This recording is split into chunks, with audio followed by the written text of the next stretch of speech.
and 6. It's me, Mr. A, back with story time for another day. And we're going to press on with Tom's Midnight Garden. For those of you who wish to know the end. They all got into the gig. Young Barty and Hattie at either end of the front seat, with a large space in the middle which Tom took for himself. "I'll drive you to Waterbeach," said young Barty. "You can take a train from there to Castleford. If you'll excuse the question, have you enough money for the ticket? If not, I could lend you some." "Oh, that is very kind," said Hattie primly. Then she added, "I fear that I may take you out of your way." She certainly was not taking him on the way he had been going, which was home to one of his father's farms out in the fens. Yet, without exactly telling an untruth, young Barty gave Hattie to understand that all this was a pleasure. After that, they drove in silence. When they reached Waterbeach, they found that the last train to Castleford had gone. "I'll drive you to Castleford then," said young Barty, and sounded quite cheerful about it. So they went on again, and Tom noticed that this time the other two made more conversation. They remarked upon the weather and their journey, Hattie speaking at first awkwardly and then with more ease. Young Barty said he had talked with James that afternoon on Castleford Market, and now Tom remembered hearing of this young man as one of the friends of the Melbourne cousins. They had all been at school together in Castleford. Soon, very naturally, Hattie and young Barty were talking of skating. Young Barty admired Hattie's achievement that day. He had done as much himself, certainly this very winter, but few ladies had skated so far. His own mother had done so. He remembered the tale of it, years ago, when old Barty was... and she had been courting. What? Oh, old Barty, yeah. There had been one of these same widespread hard frosts. The two of them had gone skating together from Castleford to Ely, and then to Littleport and beyond. They had skated so far and so long that the young woman had nearly fallen asleep as they skated, and she had half dreamed that she and her sweetheart had reached the sea and were skating over the smoothed out frozen waves to far off countries. He and Hattie laughed over that. Then young Barty began to speak of the prospects of further skating that winter, and of next winter. He loved skating as Hattie did. Tom found the conversation uninteresting, chiefly because he could not join in it. He was also cross with Hattie. She was behaving as if she either did not remember him or did not see him, or both. Several times a gesture of her hand actually passed through him. Once she leant her arm along the back of the gig seat as she turned the better to listen to young Barty, and then her wrist and hand rested in Tom's gullet and made his swallowing feel strange. He was glad when they reached Castleford railway station. The last station had not gone. The last train had not gone, but there was a long time to wait for it. Young Barty said it would be much better to drive home the last 5 miles, and Hattie did not object. Tom did, but he could not argue. He had been hoping for an empty railway compartment for that long private explanatory talk with Hattie. He must have it soon. The gig drove on. Tom sat alone in his thoughts, while the other two talked over him or through him, with an increasing delight in each other's company. A village church clock struck across the darkened countryside, and Tom thought of time, how he had been sure of mastering it, and of exchanging his own time for an eternity of Hattie's, and so of living pleasurably in the garden forever. The garden was still there, but meanwhile Hattie's time had stolen a march on him, and had turned Hattie herself from his playmate into a grown-up woman. What Peter had seen was true. Through the clattering of the horses' hooves, Tom listened to Hattie and young Barty. Theirs was grown-up conversation, and had no interest for him, and his own thoughts displeased him. Gradually his mind fell into vacancy. He was not tired by the skating, nor was he sleepy because of the lateness of the hour, yet he slept. Perhaps the monotony of the hoof-beats had something to do with it. Perhaps a strange feeling that he was not in Hattie's thoughts any longer made him feel less awake and alive. Dimly he felt the swing of the gig as it turned the corner by the whitewashed cottage and started down the lane to the big house. When Mrs. Melbourne, coldly amazed and angry, came up to the front door to receive them, she saw only 2 people in the gig. That was to be expected, but even Hattie saw only one other besides herself, and that was young Barty. Chapter 25. Last Chance. On Friday morning, In the peaceful hour before the others were awake, Aunt Gwen leaned out of bed, boiled the electric kettle, and made an early pot of tea. She poured out a cup for her husband, one for herself, and then she rose to take the third to Tom. She was crossing the little hall with the tea when she stopped dead, frozen at what she saw. The front door of the flat, which Alan himself had locked last night, was open. In a nightmare moment she saw them all in her imagination, robbers with skeleton keys, robbers with jemmies, robbers with sacks to carry away the swag, and each man wore a black mask and carried a deadly weapon, a bludgeon or a revolver, a dagger or something. Gwen Kitson was recalled from her attackers by a painful sensation in her fingers. She was trembling so much that hot tea was slopping over the teacup into the saucer and scalding the hand that held it. She set the cup and saucer down on a hall chair, and as she did so, she saw why the hall door remained open. It was wedged at the bottom by a pair of bedroom slippers. Tom's bedroom slippers. The imaginary burglars vanished. Tom must be responsible. She remembered that he had been found roaming out of bed one night when he had first come to stay with them. She remembered too the high words there had been then with Alan, and she decided to manage this by herself.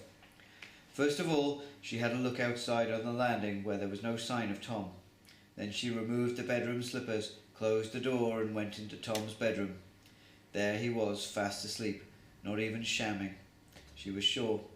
She stood over him, the telltale slippers in her hand, wondering what she should say to him. She must scold him, and yet she did not want to be too hard on him and spoil his last day. Even the mild reproach Aunt Gwen had prepared was never uttered. Tom, when she roused him, behaved in a way that much alarmed her. He opened his eyes, but then again at once squeezed them shut, as if against a hateful sight. With his eyes closed, he began talking violently and in what seemed a senseless way. "No, not this time, not now." Aunt Gwen dropped the slippers and fell on her knees by the bed, putting her arms round him. "What is it, Tom? You're awake now, it's morning. You're safe and sound here with me." He opened his eyes and stared at her and then around him, as though he had expected to see someone or somewhere else. "Have you been in a nightmare, Tom? But anyway, it's over. Why, here we are on Friday morning, and tomorrow you're going home." Tom did not answer her, but gradually the unnatural fixity of his look was broken. His aunt kissed him and then slipped away to fetch him a fresh cup of tea. All she said to her husband was, "It's time, for his own sake, that Tom went home. He's terribly strung up. Bad dreams, nightmares."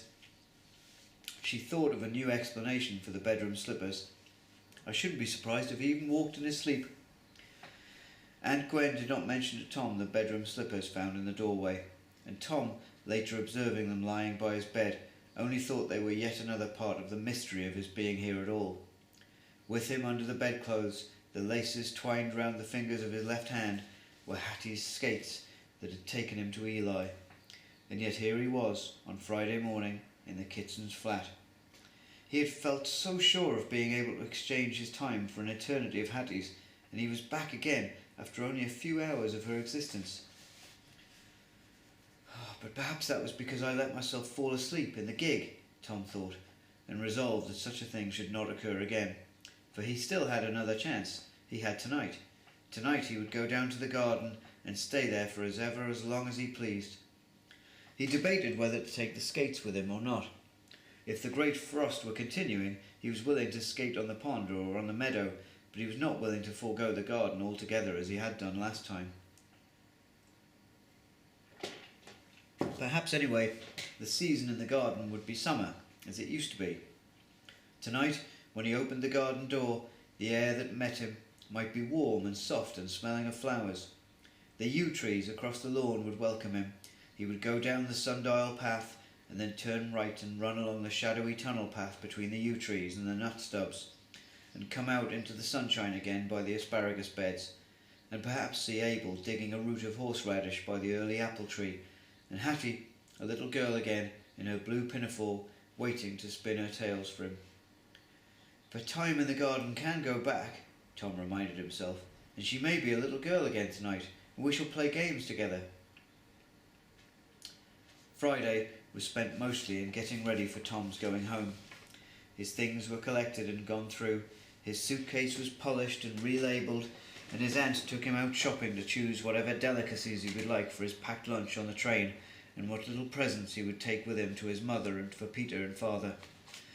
Tom could not feign interest in what seemed so far away in time. It might be years before he saw his home again tomorrow. That night, Aunt Gwen left both bedroom doors open so that she could hear Tom if he got out of bed in his sleep. Tom did not fail to notice his aunt's device. His midnight cunning and soundlessness had grown with weeks of practice. He was out of the flat and starting downstairs without having disturbed the sleepers. He had seen from his bedroom window that the sky was overcast. There was neither moonlight nor starlight. As he went downstairs, he could hardly see the oblong of the landing window. "It doesn't matter though," Tom said, and felt his way surely down the lower treads and so into the hall. Here he stopped to listen to the grandfather clock, as though it might have some message for him. But the clock minded its own business, and ticking only gave a measured reproof to him for the over-hasty beating of his heart.